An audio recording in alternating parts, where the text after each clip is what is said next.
So magandang gabi no, mga tol, mga daddy, mga ka-DIY dyan. So usapang rear na tayo para sa MIUI 125 natin. So may nagtanong sa atin no, mabilisan lang sasagutin natin.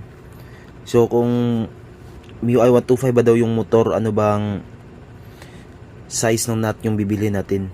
So kung bibili kayo ng rear nut, pwede yung pang click, Aerox, NMAX, gear, same lang yan sila ng rear nut. Same lang sukat ng thread dito. Yung axle niya same lang. So kung pag bumili kayo ng rear nut tapos may nakalagay Mio, gaya nito, nakalagay Mio, tapos yung motor nyo is MIUI 125, hindi kakasya yun kasi ang ibig sabihin nila dyan sa Mio is yung sporty at saka salty. Maliliit yung butas nila dito, yung sa thread nila 14mm. So ito kasi 16mm yung yung thread niya, thread size. So balik na tayo sa topic no. So ito yung sa heng na air nut niya. Tapos ito yung sa IC sham. So ito yung greatest flex natin, i-flex natin ito kasi ito yung nabili natin.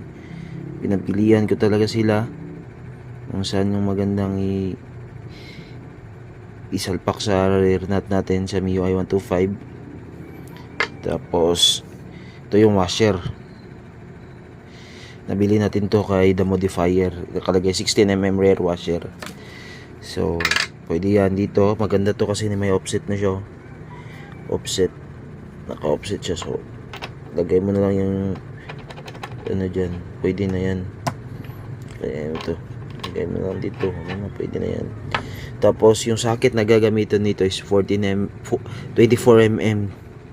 socket, 24mm.